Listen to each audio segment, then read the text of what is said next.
Bom dia, pessoal! Meu nome é Nathalie e bem-vindos a mais um vídeo de Caso Criminal. No vídeo de hoje, a gente vai falar sobre o caso do Gabriel Khan, ou Gabriel Kun, eu acho que é Gabriel Khan. Obrigada, Lola Marinho, por ter sugerido essa história, e se você que tá assistindo tem alguma história que você gostaria de sugerir pra eu falar num vídeo, por favor, coloque nos comentários. Como sempre, antes de começar, eu queria dizer que eu não quero ofender ninguém com as coisas que eu falo nesses vídeos de caso criminal. Eu faço esses vídeos por motivos educacionais, para que esses casos fiquem mais conhecidos e esses assuntos sejam mais discutidos. Eu não tô aqui pra ser sensacionalista, eu não tô aqui pra falar mal da família de ninguém, eu não tô culpando os pais dos meninos, eu só tô aqui pra relatar os fatos. Outra coisa que eu quero dizer é que se você tem algum problema ouvindo falar sobre uma morte violenta, ou uma morte de uma criança, ou a morte violenta de uma criança, então você não precisa assistir esse vídeo. Ele é bem forte. Quando eu tava pesquisando, eu não quero ser exagerada, mas quando eu tava pesquisando eu pensei em não relatar esse vídeo, não fazer essa história, porque ela é forte, ok? Pesada. Então, ok? Vamos lá. Existem muitas versões online sobre o que pode ou não pode ter causado o conflito que resultou nesse caso. Então pode ser que eu erre alguma coisa por aqui. É sério, existem muitos relatos online dessa história e todos meio que se discordam um do outro, é difícil saber exatamente assim qual está certo, qual está errado e etc.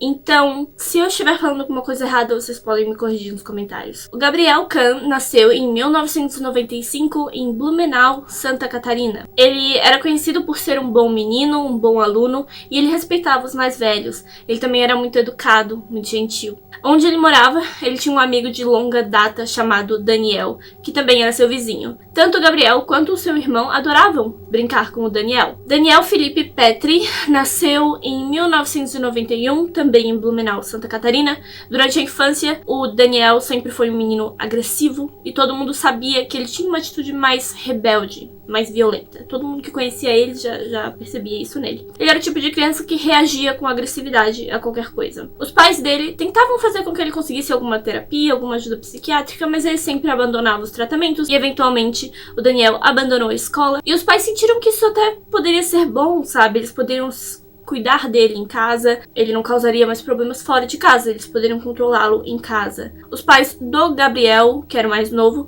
sabiam que o Daniel era mais problemático, mas não impediam a amizade deles porque percebiam que não havia conflitos entre os meninos, eles eram bons amigos, eles nunca brigavam, eles nunca discutiam, eles só brincavam. Então, eles não viam problema nessa amizade enquanto não houvesse nenhum conflito. Os dois meninos, além de brincar na rua, né, de se ver cara a cara, eles também jogavam jogos online juntos. E um dos jogos específicos que eles gostavam muito era o jogo chamado Tibia. Esse jogo envolve trocas e compras de itens específicos pro jogo, usando uma moeda que tem dentro do jogo, tipo créditos, assim, uma moeda que tem dentro do jogo. O Gabriel um dia queria comprar itens para esse jogo, mas ele não tinha todos os créditos. Então ele pediu pro Daniel. O Daniel emprestou, acredita-se que é o equivalente a 20 mil créditos do jogo. Eu não sei como funciona. Quase todos os lugares onde eu vi esse caso ser descrito também não sabiam como o jogo funciona, então...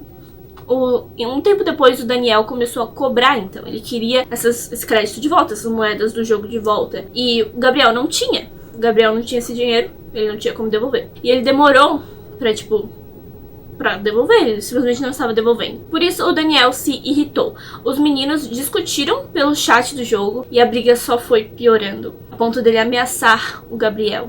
No dia 23 de julho de 2007, o Gabriel estava sozinho em casa, seus pais estavam no trabalho e o irmão dele tinha ido no dentista. O Daniel foi até lá querendo cobrar a dívida. Gabriel abriu a porta para ele e o Daniel empurrou. Irritado, Gabriel tentou se defender, mas o Daniel era muito mais velho, era mais alto e era mais forte do que ele. Ele o controlou. Basicamente, o Daniel segurou o Gabriel. Algumas pessoas dizem que o Daniel estuprou o Gabriel no quarto do menino, mas o Daniel nega que isso aconteceu. Acredita-se que o Gabriel ameaçou denunciá-lo pelo estupro, tipo... O estupro foi a maneira do Daniel de cobrar essa dívida. E aí o Gabriel disse que ia... A história não foi bem confirmada, mas aí o Gabriel disse que ia denunciá-lo pros pais e pra polícia. E o Daniel não viu outra saída a não ser matar o Gabriel. De qualquer jeito, ele resolveu matar o Gabriel. Acredita-se que ele usou um arame que ele encontrou ali na casa pra estrangular o menino até que ele desmaiasse. Mas ele achou que o Gabriel estivesse morto. Então ele foi até a garagem da casa e pegou uma faca e uma serra.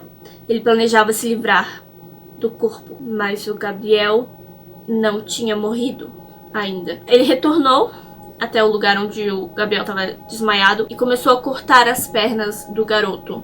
Porém, ele ainda estava vivo, então o Gabriel acordou e começou a gritar de dor, mas o Daniel não parou de cortar as pernas dele. Quando terminou, ele não sabia o que fazer com o corpo, e ele teve a brilhante ideia de tentar escondê-lo no sótão da casa. Mas ele não conseguiu levantar o menino era muito pesado, e acabou deixando o corpo separado das pernas na porta da frente da casa. As pernas foram encontradas no corredor da casa. Mais tarde, o irmão do Gabriel chegou em casa, viu o corpo e correu pra rua, gritando, aterrorizado. Havia sangue nos corredores, as ferramentas ainda estavam espalhadas pela casa e no quarto do Gabriel, os lençóis estavam manchados de sangue. Foi um vizinho que percebeu o pânico do rapaz e chamou a polícia. Não foi difícil identificar o autor do crime, já que havia sangue para todo lado e o Daniel mesmo estava muito sujo de sangue. Além disso, a discussão que os dois tiveram estava lá no computador para todo mundo ver, então ele foi identificado. A necrópsia do Gabriel indicou que houve sim abuso sexual e também indicou que o Gabriel ainda estava vivo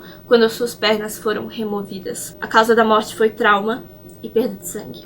O Daniel confessou ter matado o Gabriel, mas negou tê-lo estuprado porque, de acordo com ele, ele não é homossexual. Infelizmente, a mídia foi péssima nesse caso.